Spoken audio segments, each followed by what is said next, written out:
15th of October 1947, Captain Charles Chuck Yeager of the United States Air Force climbed aboard his Bell X-1 aircraft slung beneath the B-29's Super Fortress. Following his release, he leveled off at 40,000 feet above the Mojave Desert and fired the third of the aircraft's 4 rockets. Initially, the ride was rough and control almost non-existent. Then, as he neared the speed of sound, Mach 1, the ride smoothed out and control was regained.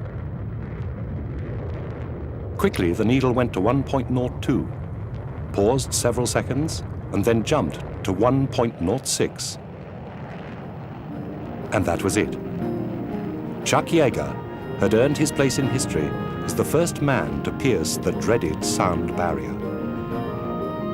Although news of the achievement was largely ignored, even suppressed, it only served to show just how much ground the British had lost in the quest for supersonic flight.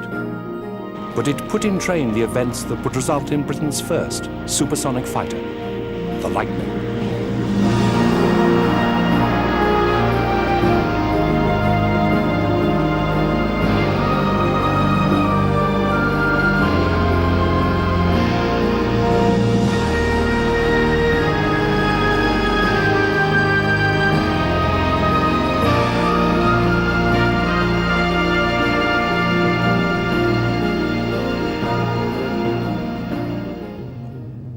By 1942, there had been a number of incidents of pilots failing to pull out of dives whilst locked in combat. Some pilots did regain control and reported that the aircraft's controls had become solid whilst diving, accompanied by a severe buffeting. Initially, these reports had been dismissed as understandable confusion in the heat of battle. But as more powerful engines became available, the reports began to multiply. At around about the end of 42, when I joined Hawkers, the Hawker Company, Chief Test Pilot George Bullman, and his supporters Ken Smith and Bill Humble, had started to investigate a phenomenon which was occurring on these big new fighters. This was loss of control and a very considerable buffeting and roughness that was experienced when they were diving these airplanes high up. It wasn't happening low down, but if they tried to get these airplanes to dive to their limiting speeds at high altitude, they were running into control difficulties. Aerodynamics specialists working at the Royal Aircraft Establishment at Farnborough had come to believe that the cause of this phenomenon was a change in flow characteristics over the aircraft's surfaces due to the air becoming compressed as it approached the speed of sound. Quite simply, in the thin air at high altitude, the aerodynamics of the aircraft were preventing it from going any faster. As the aircraft reached the thicker air at around 10,000 feet, the pilots were able to regain control. By 1942, the terms supersonic and compressibility were beginning to be used in discussions about these incidents. A new and apparently impenetrable limit had been reached, and fighters were now dived to their compressibility limit as part of their test program. We at Hawkers were investigating why, and we did find during that period, and had established by about mid-1943, that if you got into this frightening lack of control, right into the point where you were actually out of control, it was rolling and diving away from you, despite everything you could do with it. If you stayed there and rode it down from 15,000 feet or so down to about 10,000 feet, the speed of the aircraft relative to the speed of sound as you got into the thicker air reduced. And as that occurred, the shock waves died down and control came back. And so this was known as compressibility. It was a recognized condition by the end of 43, and the designers were very, very busy trying to design the next generation of airplanes which would overcome this problem. But until they did, and it really wasn't until after the war that we got airplanes that would actually cope and get right through this condition, compressibility was a limitation which all the air forces had to observe, and pilots had to be trained to avoid getting into it. Raising the point of compressibility was only one part of the problem. The other was designing an engine powerful enough to fly even faster. Piston engines had virtually reached the limits of their potential, and so in 1942, British officials began to take a new interest in a concept dismissed by them some years earlier: Frank Whittle's jet engine. Meanwhile, Germany had also been developing a jet. However, by the last year of the war, the Luftwaffe had been beaten back to a point where its only useful role was one of air defense against the Allied bomber formations that pounded German cities by night and day. In this defensive capacity, they were helped greatly by the arrival of the Messerschmitt 262. Its rate of climb meant that it could be scrambled in time to intercept Allied bomber formations. But what came as a shock to the pilots flying fighters like the Mustang and late Mark Spitfires escorting the bombers was the sheer speed of the Me-262. Not only was it nearly 100 miles an hour faster, it could dive significantly faster. The swept wings and jet power of the Me-262 showed that military aviation had reached a new threshold. With relevance to the swept wing was the very high Mach number that could be achieved with it in control as opposed to any of the Allied aircraft flying at that time. I mean, it was a huge gap, a quantum jump, really. The Germans set about their research in a way which was very effective, and by the middle of the war they were advanced very considerably in terms of aerodynamics and high speed, and they had produced a number of experimental aircraft which would get very, very close to the speed of sound. The first one that was of practical value was the Messerschmitt 262, which was a twin-engine fighter. That in 1943 was streets ahead of anything that the Allies had. It was being built and developed at the time as our Meteor, but it was a better aerodynamic concept. And it was so far advanced that the Germans were able to put it into service in 1944. At the same time, Gloucester was beginning flight trials of its E-28 prototype, which was powered by Frank Whittle's jet engine. Although the specifications had been for a research machine, it was planned to develop the aircraft into an interceptor fighter with fixed guns. The result was the Gloucester Meteor. Although it was only used in defensive operations against V-1 flying bombs, the second most powerful air force in the West had entered the jet age. The Meteor 1, 2 and 3 were inadequate, underpowered and not effective fighter aeroplanes. The Meteor 4, with the Derwent 5 engines considerably uprated, slightly improved aerodynamics, was a better and more capable aeroplane and provided a basis for training the fighter squadrons of the Royal Air Force in the use of jet fighters. Having said that, it was never an air superiority fighter to match aeroplanes like the North American Sabre or the MiG-15, but it was, for the late 1940s, it was a good step forward. It was a reliable aeroplane, and it trained the Air Force to fly formation in jets and do high-speed intercepts and so on. There was, however, more to the beginning of the jet era than the introduction of this new and greatly increased source of power. Compressibility remained a problem, even with jet power. The challenge was now to produce designs that were aerodynamically capable of controllable flight at even higher speeds.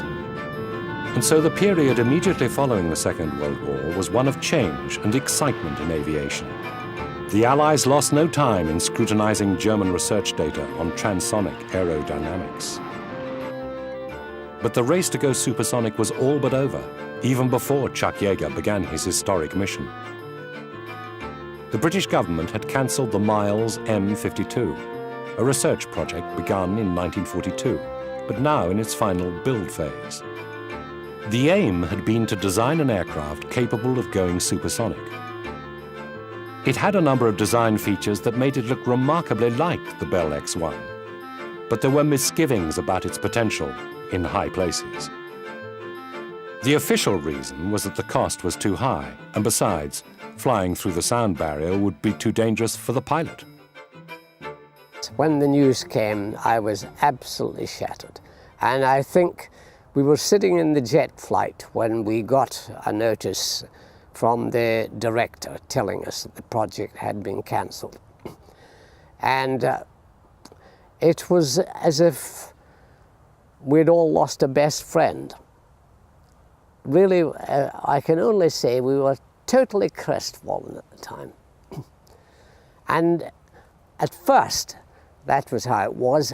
Then it began to boil up a little into anger that this had been done without consulting us. We felt, as the test pilots, we should have had a say in the matter. But maybe that's asking too much. A supersonic aeroplane had to come, and then the government, for its own reasons, cancelled. So there was an enormous sense of, well, we're losing the place. You know, we were about to lead the world, and now we're being restricted and held back. And then, of course, the following 6 months, then the Americans did it. And, of course, they headed leaps and bounds. And we, in fact, lost about 10 years in the development of military fighter aeroplanes as a result of that decision.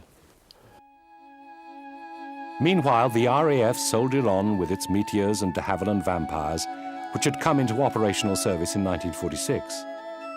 Despite its outdated design, the Meteor went on to set the world speed record in 1946 of 606 miles per hour. However, it was becoming clear that the West faced a new threat to peace from Soviet Russia and her satellites in Eastern Europe. Russia had been massively hurt by the war, and its leaders and people never wanted to have such pain inflicted on it again. For this reason, she began a program of rapid modernization of her armed forces. In particular, the Air Force benefited greatly from help given to her by her former allies. B-29 bombers, formerly belonging to the US Air Force, provided the basis for a new long-range bomber force. Then Britain provided the Soviets with a batch of Rolls-Royce jet engines. Soon, the Russians had a transonic jet fighter of their own, the MiG-15. Soviet intentions became even clearer when in December 1947 they mounted a blockade of Berlin. The Iron Curtain had come down across Europe. The Cold War had begun. To compound their problems, the RAF were horrified when Australian Air Force Meteors were shot out of the skies by MiG-15s during the Korean War. However, in Britain, the chiefs of staff had already begun to respond to the threat. An order for the North American F-86 Sabre had been placed to fill the gaps in the country's air defenses, while new British-built swept-wing fighters were being designed. Like the Sabre, they would be capable of even greater transonic performance. At the same time, Britain's first jet bomber, the Canberra, began its flight testing. The Canberra was built by the English Electric Company, under the leadership of Chief Engineer E.W. Teddy Petter. The Canberra had been specified as a replacement for the Mosquito. However, it became clear during the design process that this aircraft would have superior performance to all of the RAF's current fighters. It was capable of flying at 55,000 feet, at almost 600 miles per hour, well beyond the range of any interceptors. Whitehall was not convinced. In the fullness of time came the summer exercises, whereby traditionally Bomber Command would set up attacking forces coming in from the Low Countries to be intercepted by the fighter defences of this country. And it became very, very apparent that when the Canberras came in, that the Meteors weren't going to get anywhere near them. And progressively, the Canberra force was ordered to come lower and lower and lower until the Meteors could actually catch them. And they actually had to come down to about 30,000 feet before they could do that. By 1948, the company had achieved a turnaround of opinion in Whitehall, and the go-ahead was given for a design study for a fully supersonic fighter, the P-1. In the discussions in 1948 about the future fighter, I was asked as a chief test pilot what I felt about the practicability of flying at supersonic speeds on intercepts and in combat. And I said I didn't think there'd be any problem because it was all a question of relative speeds, and that the only thing we had to resolve was controllability, and we had to make sure, had to overcome the problems of compressibility and make the aeroplane fly as accurately, as smoothly and precisely at supersonic speeds as the current generations were at subsonic speeds. The P-1 evolved over a period between 1949 and 1953 against a background of hazardous research into supersonic flight. De Havilland had developed an unusual tailless design, which later became known as the Swallow. The death of Geoffrey de Havilland whilst testing the Swallow led to this project being cancelled. But not before John Derry became the first pilot to fly a British plane through the sound barrier, albeit in a barely controllable dive. At the same time, Supermarine had developed its 510 prototype into the Swift. Although Swifts entered operational service with the RAF, they only ever received lukewarm support. Finally, Hawker had developed its P-1052 into the Hunter. This aircraft had become the best of the series, with the ability to maintain a speed just below the speed of sound in level flight. By 1954, Hunters were replacing the North American Sabres as the RAF's frontline interceptor. Whilst these aircraft could, on occasions, pierce the sound barrier in a dive, it had become clear that this era of fighters with relatively thick wings swept at 45 degrees and high tailplanes would not produce a truly supersonic fighter. And I think the period from 1945 to the end of the 40s was a period when the Air Force was putting up with the new jet aeroplanes, because they're jet aeroplanes, and everybody needed that sort of speed, and so these aeroplanes had actually outpaced the fastest piston engine fighters. Having said that, I think we would have been badly placed if a war had occurred at that time, because I don't think they would have been found to be very effective. From the 50s onwards, the Hunters came into service, which was a very, very fine subsonic fighter. The Americans had the Sabre, which was a very fine subsonic fighter, and the British started to have the Canberra, which was the world's best twin-engine jet bomber. So it all changed pattern from difficulties and mediocrity in the late 40s to getting to grips with the world's best aeroplanes by the 50s. Petter and his team set about designing the aircraft known as the P-1, using all the experience from wartime Germany and post-war America. Firstly, the P-1 had a slim, low-drag fuselage with a nose air intake and ducts passing below the cockpit. Two Armstrong Siddeley Sapphire axial flow engines, each capable of producing 7,000 pounds of thrust, were mounted in the central fuselage, one above the other. However, in order to avoid too much engine weight aft, the lower engine was located well forward of the upper. This layout meant that the P-1 had twice the thrust of a single engine with only around 1.5 times the frontal area. Unlike any aircraft flying at the time, it had a radical shoulder-mounted wing, swept to 60 degrees. These wings were incredibly thin, but immensely strong. Finally, the configuration was completed with a thin, all-moving tailplane mounted at the bottom of the rear fuselage. The RAE favoured a high position, as it was assumed that this provided more positive control at higher and medium speeds. In order to test this and other ideas, further specifications were issued. The first was issued to Shorts, resulting in the SB-5. Well, it was a curious, interesting thing to fly. I mean, it it was very, very underpowered. From takeoff, which was extremely lengthy, you flew it at full throttle until it was time to go home, because it wasn't going anywhere at all. It was very valuable in assessing. Well, I say it was valuable. It was effective in proving what the English electric theory. The SB5 showed conclusively that the high tail plane with the 60-degree swept wing was a dangerous configuration from a stability point of view, and that tailplane had to be low. From our point of view, it provided a valuable little piece of development, because it was known that with these sort of sweep angles, the leading edge vortex at high angles of attack could adversely affect lateral control. As the vortex flowed over the wing, over the aileron, you could have variations in aileron effectiveness. The RAE had already identified this and were recommending to Wharton that we should have big wing fences on the P1, like the Hunter. Our aerodynamicist said, no thank you, fence is a drag, we don't want to have that.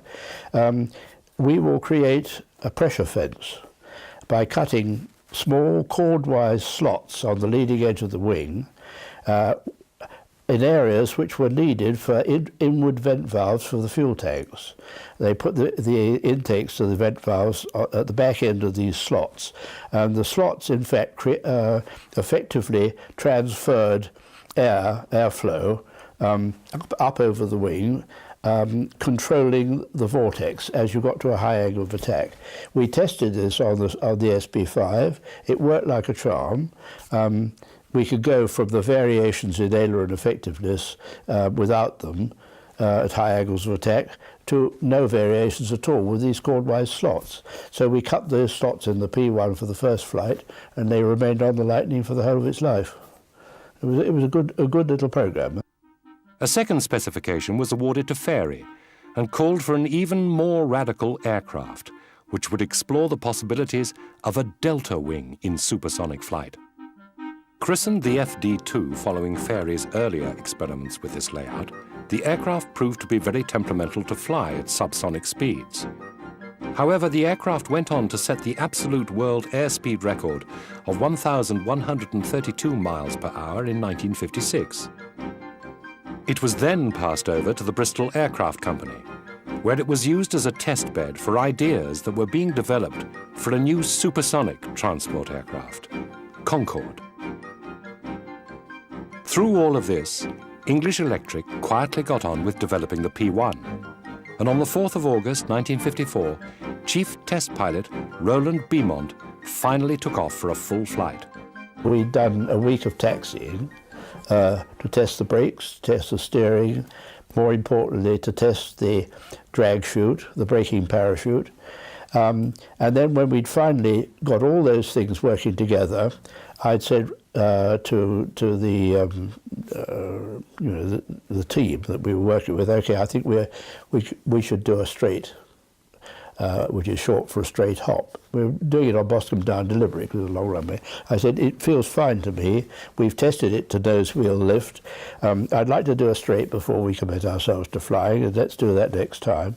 So we then went out and did a full power run up, accelerate to nose wheel lift, which we'd established previously, held it in nose wheel lift till it accelerated another 10 knots, felt it break ground, eased the stick forward, held it parallel at probably 5 to 10 feet for 500 yards, and then eased it down. And then, so we then established that it broke ground comfortably, it was stable in flight, and more importantly, we were doing the first landing before we did the first flight.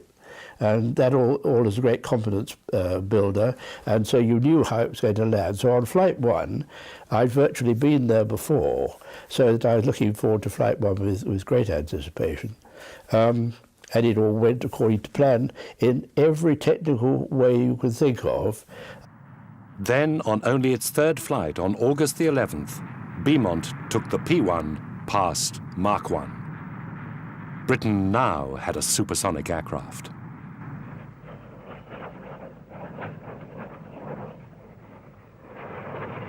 So next flight was Flight 3, and we planned it on the third flight as a normal professional plan to take it up to 40,000 feet, accelerate to 450 knots and see what happened on the Mach meter and how it behaved in control and stability. And somewhere around about Selseybill, going up the channel on a bright sunny day, the Mach meter went to a 9/8 as it had before, hesitated there for a very short time, then swung up to 1.02 and we were supersonic. And I took my hands off the stick, my feet off the rudder bar. The airplane stayed absolutely firm, no trim displacements or anything like that. Small control inputs, left stick, right stick, pitch up and down, smooth, stable responses, and we had a supersonic airplane. No vibration, no buffet, nothing at all. That was a good feeling. Yet world events were forcing the pace of change. The Soviets had detonated their first nuclear bomb and were now building a fleet of bombers to carry these lethal weapons. In addition, they had now developed their first supersonic fighter, the MiG-21. The Americans had developed the Sabre into the supersonic F-100 Super Sabre and had also embarked on a program of developing a new concept in which the aircraft formed part of a total package combining supersonic performance with missile weapons. The RAF was intent on following. At the same time, Britain was developing a long-range jet-powered bomber force capable of delivering nuclear bombs. It was envisaged in a white paper delivered in 1957 that these V bombers would form Britain's deterrent force. At the same time, the defense of their bases, and indeed the whole of the United Kingdom, would ultimately be entrusted to surface-to-air missiles. In the meantime, air defense lay with the all-weather Javelin and eventually the Lightning. Its limitations were that it was a short-range interceptor, again by, in my view, a very erroneous specification in the early days when we were told that this airplane had to be designed round a radius of action of 150 nautical miles from the V-bomber bases, as its main task was to be only to defend those bases. Well, this limited the airplane enormously.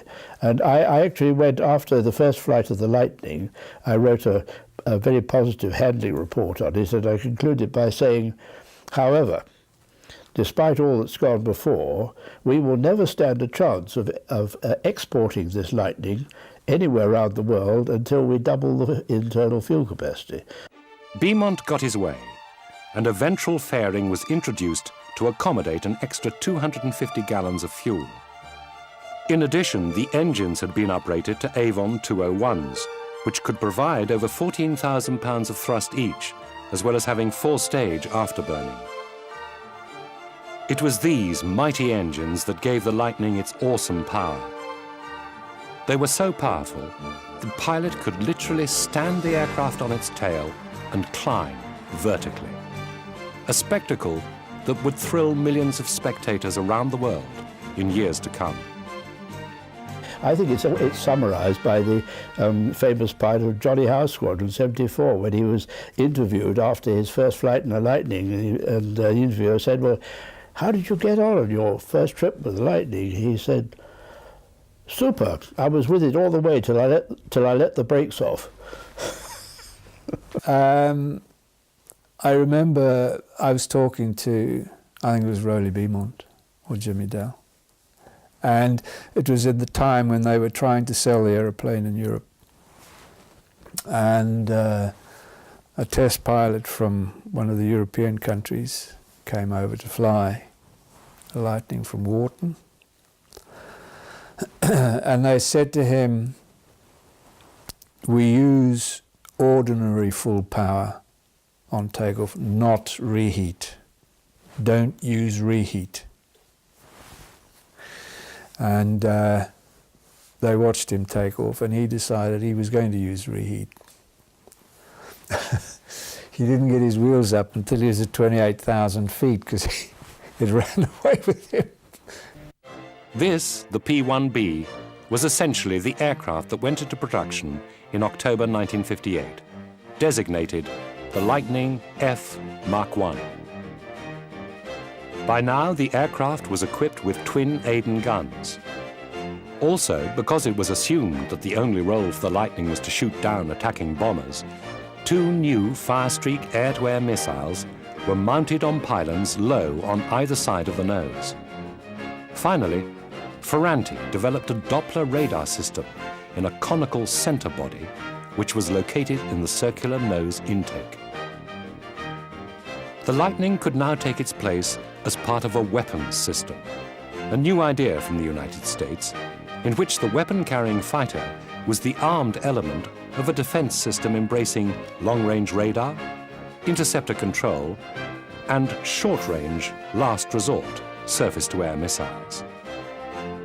Later in 1958, Beaumont underlined the aircraft's potential still further by flying at Mach 2, twice the speed of sound.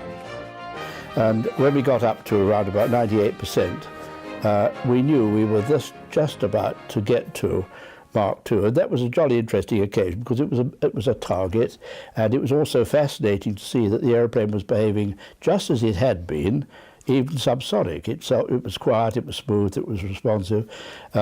You're looking for any errors or discrepancies. Engine instruments were fine, the temperatures were in limits. And then we got to Mach 2, and it could almost be an anticlimax because there was Mach 2 on the gauge and nothing else was happening. But then there were tests to perform, again, which could be interesting because you had to establish whether the aeroplane was still stable directionally, where it might be starting to get difficult. That was positive. Then we were running out of fuel, haul the power back, turn it back to base, and we were descending on this lovely clear day by this time over the Lake District, having gone right round through around Dumfries and right round to Windermere in this supersonic turn. We were then subsonic and coming home with Britain's first Mark II aeroplane. So it was a good flight. The first squadron to receive the Mark I in June 1960 was number 74, Tiger Squadron at Coltishall, under the command of squadron leader John Howe. To go from subsonic to an aeroplane that was capable of Mach 2 in level flight was quite a jump. Quite a jump. And of course the introduction of a weapon system that was so more complex and effective than we'd had in the past was a big jump. The intention was to gain experience in integrating a supersonic interceptor into Fighter Command's key Eastern Sector defense structure. The task was enormous, particularly on the ground crews, who had to keep these complex new fighters serviceable. All new aeroplanes have teething problems, and the Lightning was no exception. As I recall, the main problem with us was electrical, one way or another. And the supply system hadn't yet caught up with this change. I mean, the introduction of a new aeroplane, new system, new parts, and everything was new. And consequently, with the aeroplane having these electronics go wrong so often, the supply wasn't keeping up. So we got a tremendous amount of help from English Electric on this, and I would ring Rowley Beaumont or Jimmy Dowell and say what had gone wrong and the part I needed, and they would say, well, yeah, come and fetch one. So we'd send a Meteor or the Hunter 7, fetch the part, get the Lightning back in the air, and we carried on like that. Additional pressure arose from the need to display the aircraft in order to stimulate potential foreign sales. 74 were ordered to have a 4-ship display team ready to fly every day at the Farnborough Air Show in September of that year. It was a tough order, because they still didn't have 4 serviceable aircraft, at least not at the same time. From the point of view that we couldn't get on with our operational training as we wished, but it was fun and we enjoyed it. Getting 9 airplanes in the air and having 12, the whole lot serviceable to choose from, was quite a feat on the part of the ground crew. But I worked out that to train a formation aerobatic team of 9 I only needed 3 aeroplanes, because nobody has more than one between him and the leader. So if they could give us 3 to train for formation aerobatics, I could work up the team, and the other aeroplanes would provide the operational training for the conversion. Now the RAF shows off the Lightning, its first supersonic Come fighter. September, 74 was there, ready to impress the crowds at Farnborough. Their display established the Lightning as a firm favourite on the airshow circuit throughout the aircraft's service life.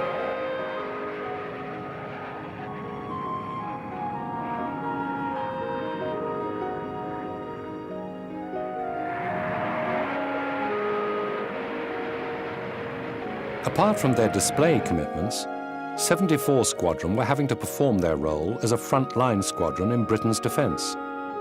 Pilots had to learn to fly the Lightning whilst maintaining an operational capability. It was a tough requirement. The conversion was fairly straightforward. We didn't have 2-seaters in those days, and you were taught about the systems during lectures and things like that. And then you had 10 hours on the Lightning simulator, which was a reproduction of the Lightning cockpit. So by the time you got into the air, you knew what to expect from all the instruments. And towards the end, or on your last sortie in the simulator, basically you had to try and get the aeroplane into the air because they kept giving you emergencies on the ground. And when you got into the air, you then had to try and get it back. So by the time you'd finished the simulator side of things, you really felt you could handle those sort of things.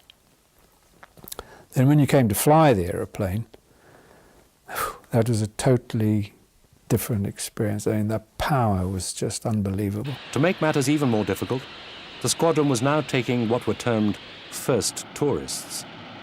These were pilots who had never been with an operational squadron before, and who were now having to make the jump from flying subsonic jets, such as the Hunter, to Lightnings with Mark II on tap. The first flight in a Lightning was an experience a pilot never forgot. Taxiing out, we had a system where you had to keep the electrics online. One of the engines had to be at a certain revs, only about 50%, something like that. And if you didn't use the brakes, you'd be building up to about 70 knots. And then line up with the runway, and you could just feel this power. On the brakes, open up the engines and let go, and it was just away. And I remember trying to get the nose high enough to reduce the speed to 450 knots, which was the climbing speed. At about 20,000 feet, I went supersonic. And I think a lot of people did on the first solo. But it handled beautifully. It was a super airplane to fly. When you took off from Coltishall, you had a very rapid rate of climb, and in the radar center, there would be a light come up to warn them that an aircraft was taking off from Coltishall on a climb. I decided one day to do a timed climb to 30,000 feet. And so I put reheat in and let the brakes go and set the stopwatch going. And I was passing 12,000 feet when air traffic called me and said, check at 15, friction ahead. I immediately replied, sorry, now passing 18. And we got to 30,000 feet in 1.5 minutes in reheat. But it was a great aircraft to fly, the last of the great sports cars, many people will tell you. It was built to fly with delightful handling characteristics. But once you were airborne, it was actually very busy because you had to fly the thing and at the same time operate the radar and the weapon system. I really couldn't believe I was so lucky to be flying this airplane. It was a quantum leap, of course, from the Hunters that I'd been flying. Certainly, I didn't find it as difficult to fly as I perhaps imagined, in the sense that it was a fairly easy airplane to fly.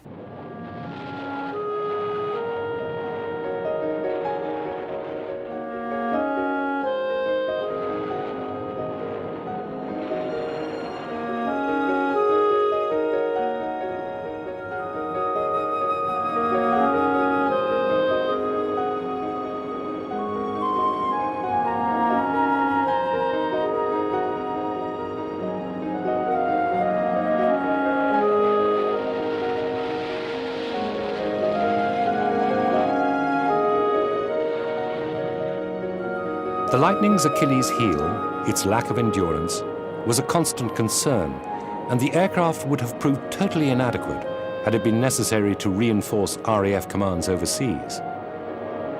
However, the technique of in-flight refueling had been perfected, aided by an availability of Valiant and Victor bombers converted to do the job.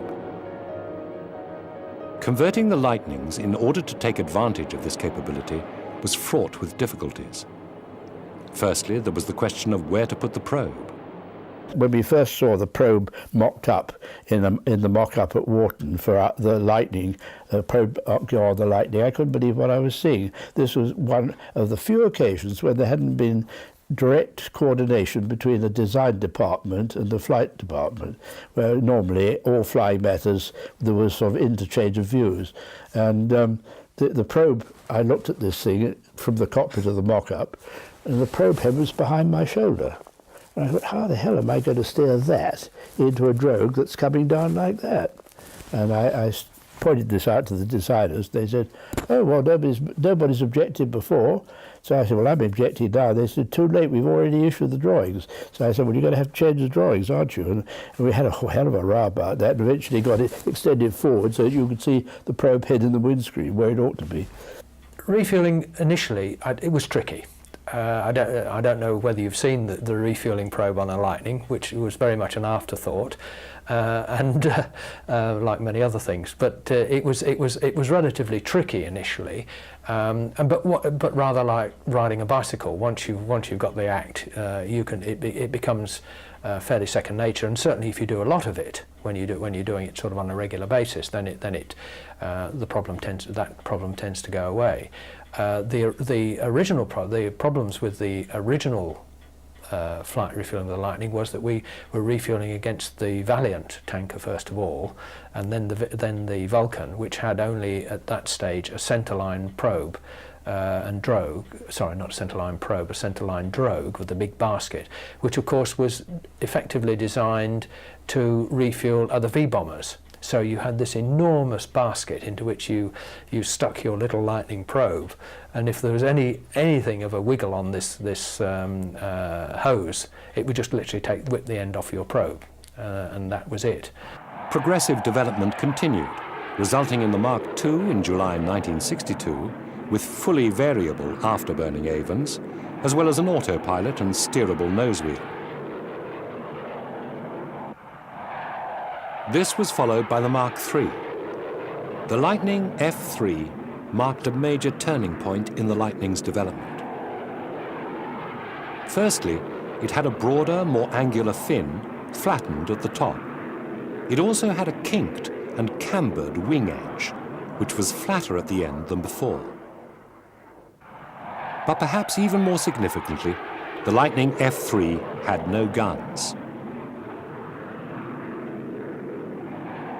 The Firestreak air-to-air missile had been developed so that it was now fully integrated into the aircraft's guidance systems.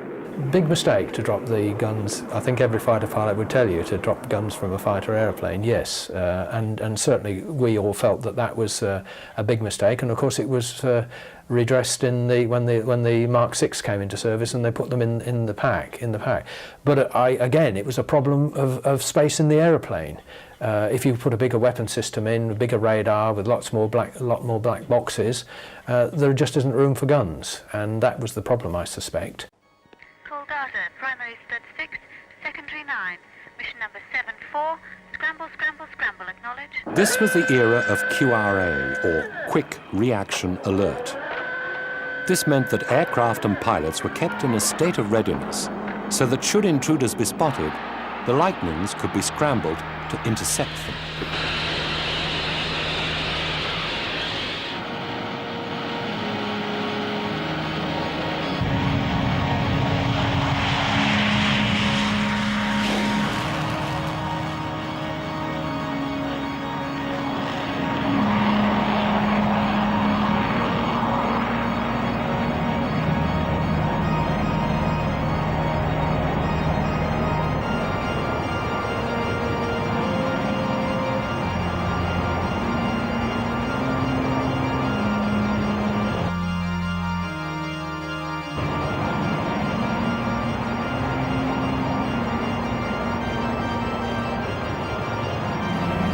our role was to intercept far enough out over the North Sea, basically high or low level, to prevent them from firing missiles at us.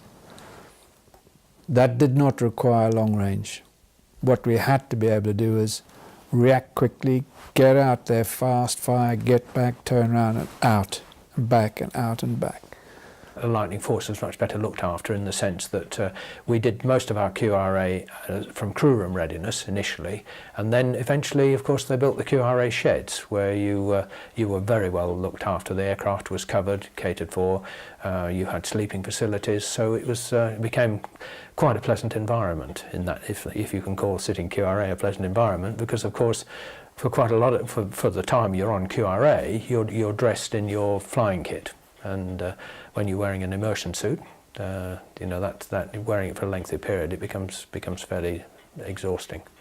We sat QRA, quick reaction alerts, periodically, and the aim there was that from getting the scramble order, whether you were relaxing in the crew room, say, or asleep at night, 10 minutes later you could be airborne, and that could be done.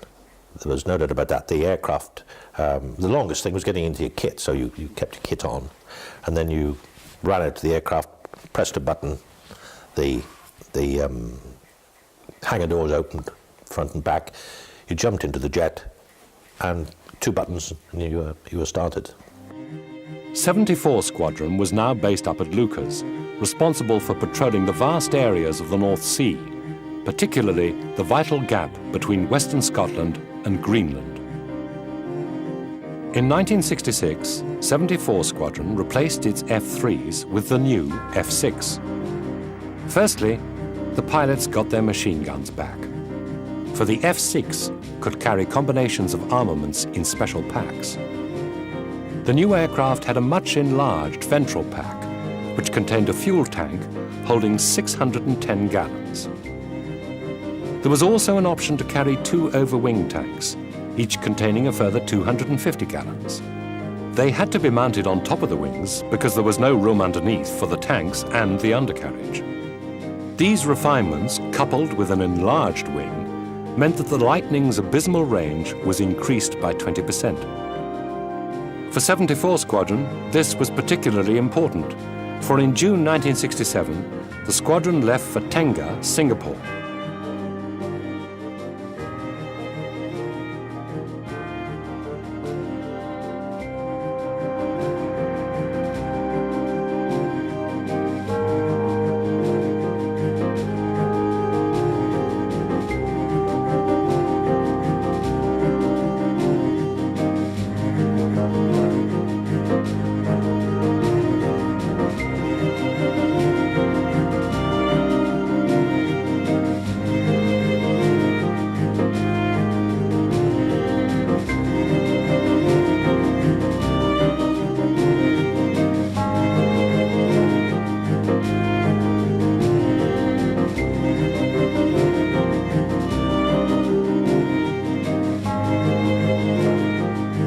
Operation Hydraulic was the largest in-flight refueling operation to have been carried out by the RAF up to that point. It was an epic journey which began just as the Arab-Israeli War broke out.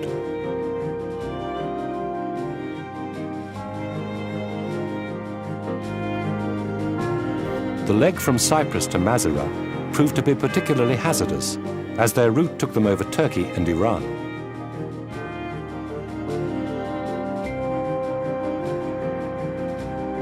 I flew the same aeroplane all the way from the UK to Singapore, simply because the thing was unserviceable the whole way from UK to Singapore. I think it was my starboard wing, the tanks never fed. The fuel I took had the same fuel when I arrived in Singapore as I left Lucas with.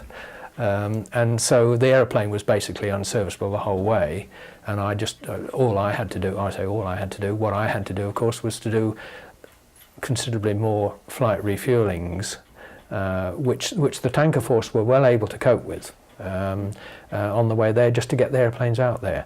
And we arrived, again from memory, we arrived on the right day about 30 minutes later than actually planned 6 months before. So I got there with my 3 aeroplanes virtually on day, on time. And that to me was a tribute to the success of the planning, particularly by the Tanker Force. Throughout this period, Lightning squadrons continued to display their aircraft around the world. But it was not until 1966 that the sales effort began to show results.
But what we had to do was to explain to the Saudi Arabians that if they bought a Lightning with all its enormous capability, it wouldn't be the Lightning that the Air Force was restricted with, which was the Mark VI, but that it would have additional capabilities of reconnaissance, up to supersonic speed reconnaissance, underwing stores, rockets or bombs, 2-inch rockets.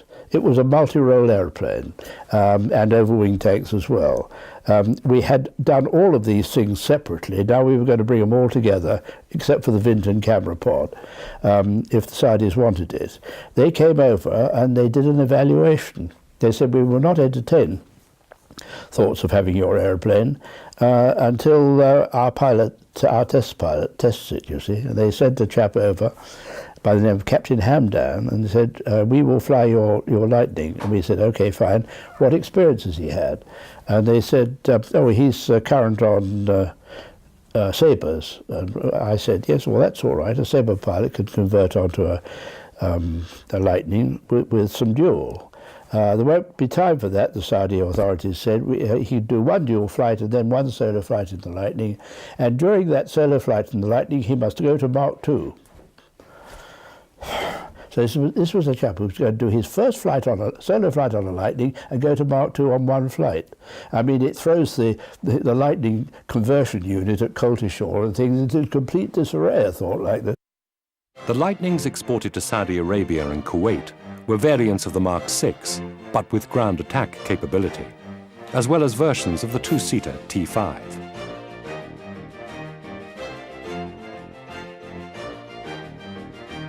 The F6 was to be the last totally British-built supersonic aircraft, for in 1966, an order had been placed for the McDonnell Douglas F4 Phantom.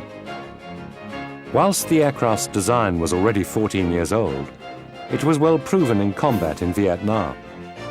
It was while locked in combat with the North Vietnamese MiG-21s that the American pilots learned the value of a machine gun.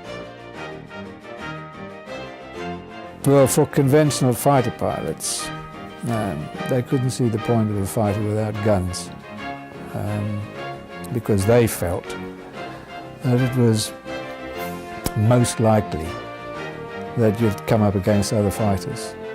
And because an air-to-air missile in those days required space to align and lock on and all the rest of it, you could be in a situation where you would be firing against other fighters who had guns and you didn't, and you were therefore at a disadvantage. I can see the missile was wonderful for air defense, but not air-to-air combat. Like the Lightning F3, was equipped only with air-to-air missiles.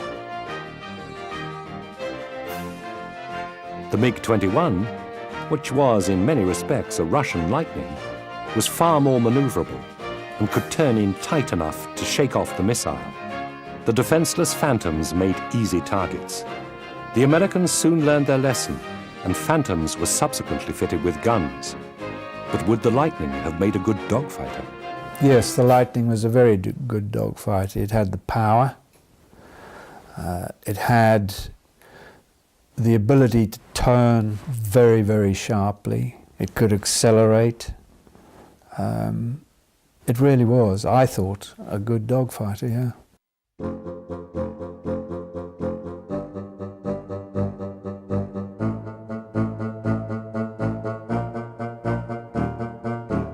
The Phantoms, however, had a more advanced radar system that enabled the pilot to look down as well as forward. But it now required 2 crewmen to manage all its systems. In order to get the most out of its fighter force, the RAF began to experiment with a new concept, the Mixed Fighter Force.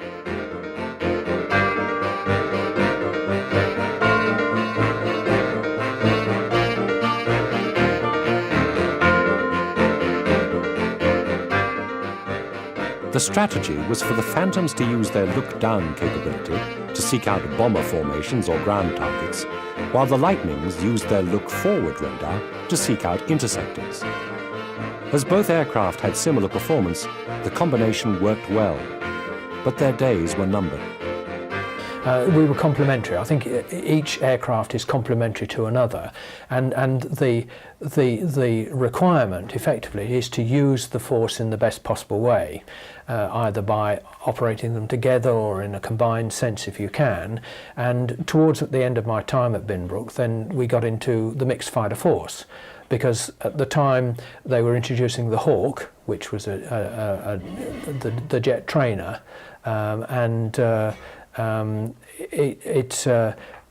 it had no, if you like, no radar capability at all, so it needed to be led into the fight or led into the bomber stream, although it had a weapons capability. And again, the Air Force was reducing in size, so the numbers of airplanes going down, so the Air Force felt and found that it needed to use every available airplane that it could. So you now get into the area of trying to operate various types of airplanes together, and that's where the mixed fighter force came in. And the original intention was that we would all, Lightnings, Phantoms and Hawks, would effectively all go together towards the bomber to the cap points, and then, if you like, not do our own thing from there, but then a radar equipped aeroplane would take a Hawk into the bomber stream. So we would arrive at the point and then go into the bomber stream, and then once you're in the bomber stream, then you're on your own effectively. The Lightning was only supposed to have a service life of 8 years, and as early as the mid-60s, plans had been put in motion to find a long-term replacement. Given the enormous cost of developing supersonic aircraft, Britain was forced to find partners.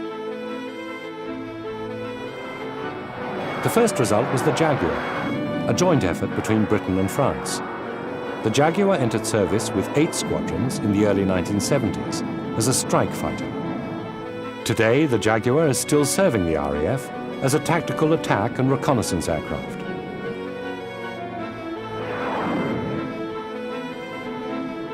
But perhaps the most impressive of these work-sharing schemes was the Panavia Tornado. Although originally planned as a replacement for the Canberra, the design was flexible enough to allow it to be adapted as a missile-armed interceptor fighter. Today, the Tornado F3 is the mainstay of Britain's aerial home defence.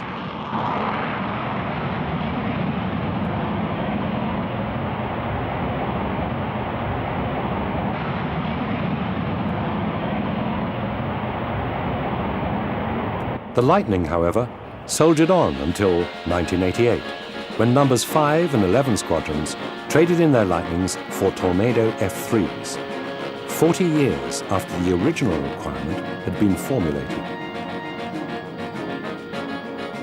The Lightning, which was created at the beginning of the Cold War, had survived to witness its conclusion.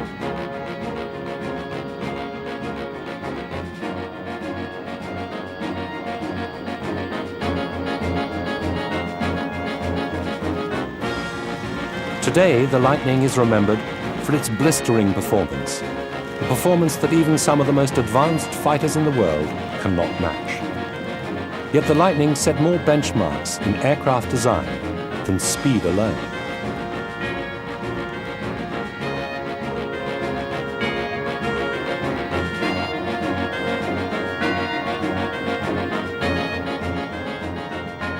Highly swept wings, low tailplanes.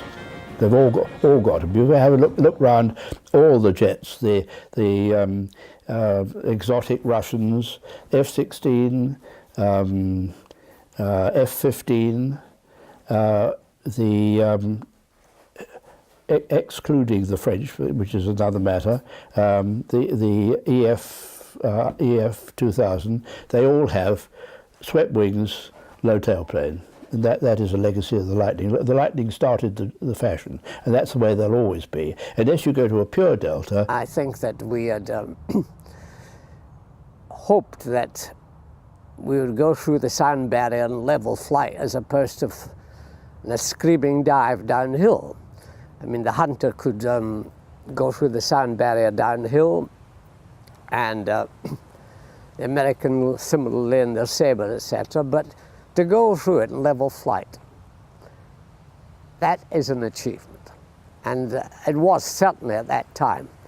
And I think it made every Briton proud, every man that was involved in aviation anyway.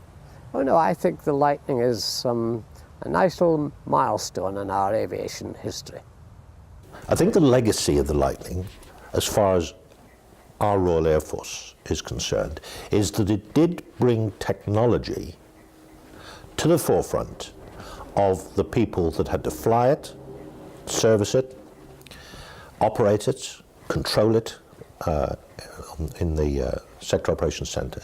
It was a high-tech beastie for its time, and luckily our very senior officers now, both aircrew and engineers, were brought up with that concept. So I think it's probably made our Air Force much more, or helped to make us technology conscious rather than frightened of technology.